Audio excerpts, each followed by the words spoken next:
Should you hide your race on your college applications? This is a question that I often get from my students, in particular, those students who are identifying as Asian American or Asian in some capacity or some percentage Asian. I'm going to talk about this question, some different sides to the story, some examples of kind of what's happened to some of my students who do identify as Asian American in the college admissions process, and hopefully untangle this a bit.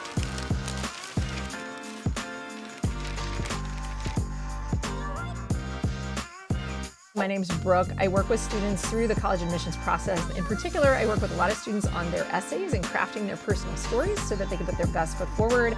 I tend to focus on students who are applying to very competitive universities. The majority of the students I work with are applying to top 25, maybe top 50 colleges, but I'm going to be talking mostly about whether you should be putting down your race in a competitive kind of college admissions environment. Hiding information is something people do in a lot of circumstances, and it's not necessarily, wrong, so to speak. Like, let's say you're interviewing for jobs and you take a job and you work for 2 or 3 weeks and you get fired right away, really quickly. Are you going to put that 3-week job on your resume? It might just look better to not put it at all and not have any questions asked about it, right? Like, oh yeah, I took a job for 2 weeks and got fired.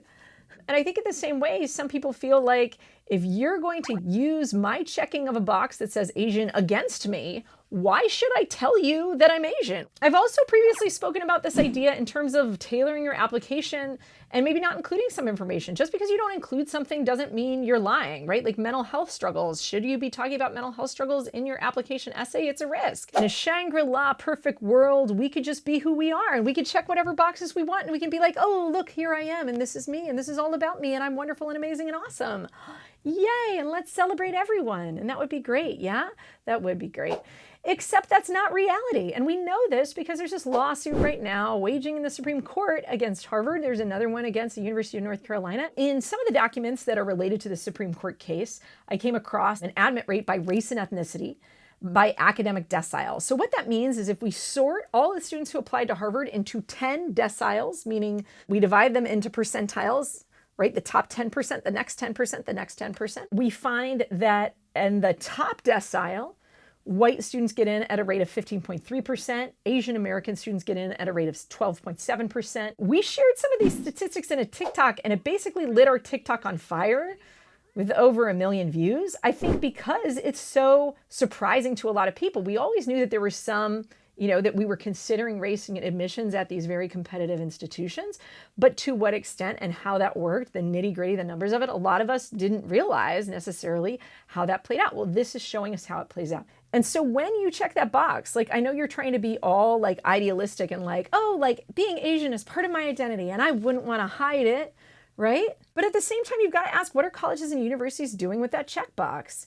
And when I look at this little chart that was also in the accompanying documents from the lawsuit right now that's going on in the Supreme Court, we see that being Asian has a negative coefficient estimate on your admission chances at Harvard between 2009 to 2016, between the classes of 2009 to 2016. Meaning if you checked the Asian box, you correlate with a negative chance of admission. Why would you check a box if it's going to just create a negative correlation for you, right? Like that doesn't necessarily make a lot of sense. Now, with the Supreme Court case coming down the line, you may not get to choose, and there may be no checkbox come next fall. If you read articles on it, if you read things like the New York Times, they talk a lot about what we call race-neutral alternatives, and that's the idea that in order to enroll more students of color, in order to bring in diversity, what schools are going to do is they're going to focus, instead of focusing on race, they're going to suddenly switch gears and they're going to focus on people who are the first in their family or first generation students to attend college.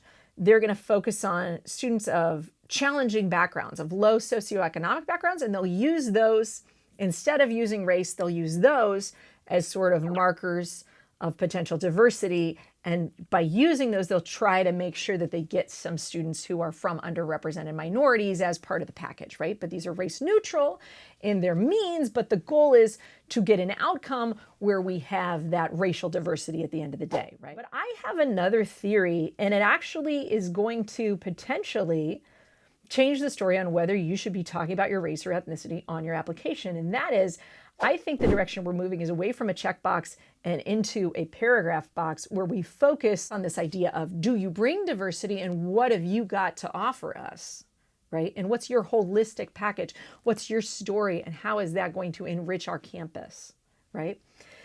And you can see that like Duke is already doing this. Here's Duke's question that's optional that asks about diversity. We seek a diverse student body that embodies a wide range of human experience. In that context, we are interested in what you'd like to share about your lived experiences and how they've influenced how you think of yourself. So this question right here, this is the future of race in college admissions to me.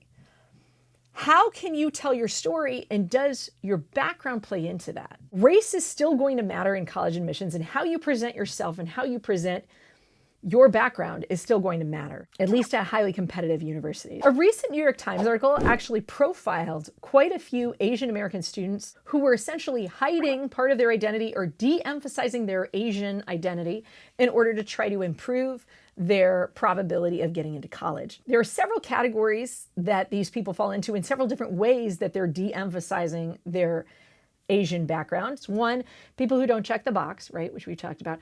Two, people who are trying to hide their activities because they come off as stereotypically Asian American. So they had a girl who like played chess, and that was one of her big activities, and she sort of hid it on her application, or like downgraded it in her activities, put it at the bottom, because she didn't want to put that as her first and foremost thing going on, because she didn't want to be stereotyped. Other students modified what they wrote in their essays, right? So they were told, oh, you shouldn't tell that story about how you immigrated to the US and it was hard to learn English.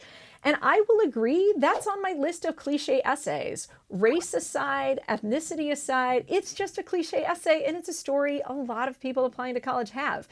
And I will agree that for Asian students, it's probably even more important that you don't write cliche stories, because Asian American students tend to be overrepresented in the pool of students applying to competitive colleges versus their percentage of the general population in that sense. And so the idea of, is this a student who's adding to our diversity, is a question that could come up, especially if you're pigeonholing yourself into stereotypes. So you definitely want to be careful about stereotypes. There was a study done with real admissions officers, and they gave them, hypothetical students, and they found that these officers were more impressed by Asian students that did atypical activities for Asian students as opposed to stereotypical Asian activities.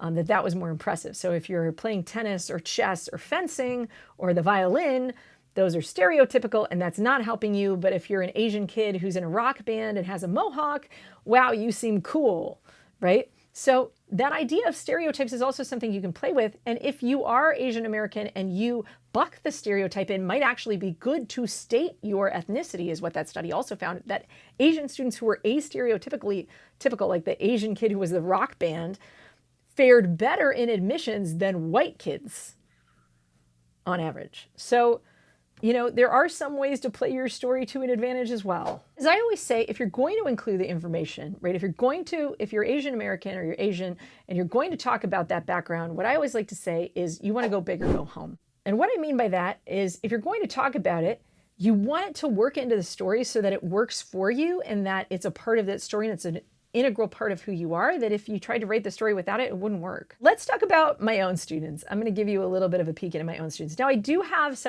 I work with a lot of students who are Asian American, whether they're South Asian or East Asian, and even some international students that are Asian and international students.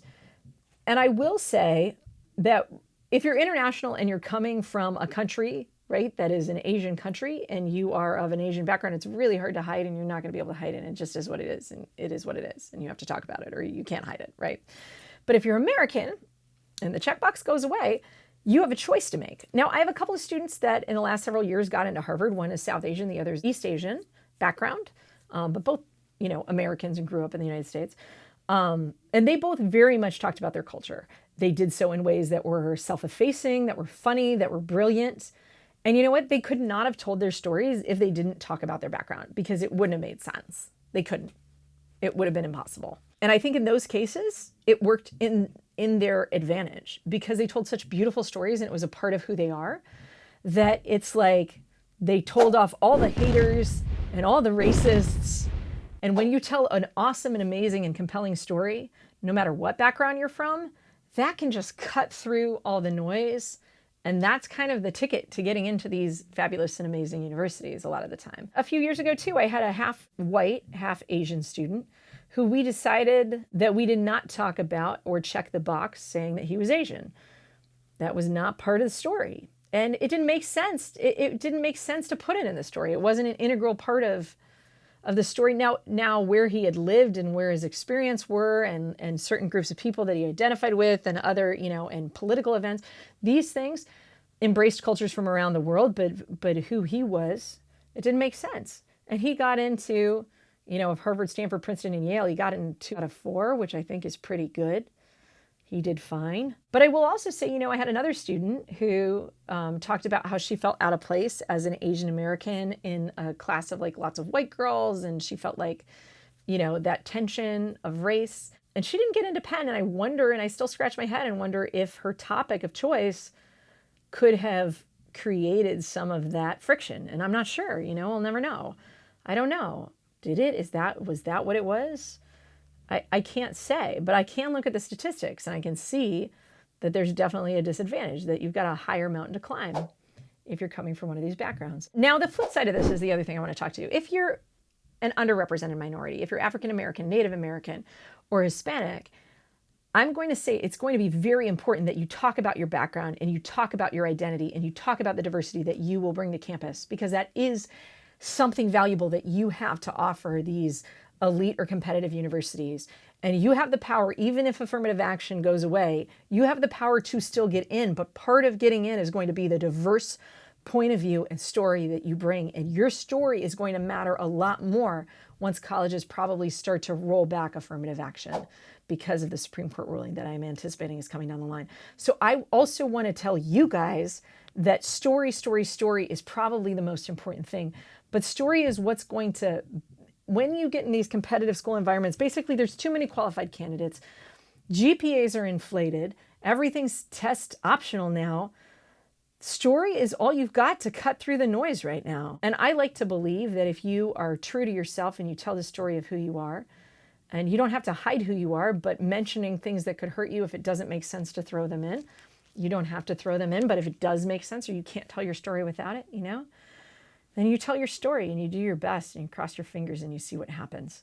And that's where I'll end for today. I hope you guys like this video, so please give it a thumbs up. Subscribe to our channel if you haven't yet, and let us know in the comments how you feel about this issue. We've also got group classes, private tutoring, all kinds of awesome stuff. We also have these things called super seminars if you're trying to get a really high score, like that 1550 plus, and you feel like a whole class is just unnecessary, but you want an hour here, an hour there to really punch up your skills. We have super seminars coming up before the upcoming ACT and upcoming SAT in February and March. So definitely check out SupertutorTV.com for all of that. And I'll see you all soon. Thanks for watching. Bye-bye.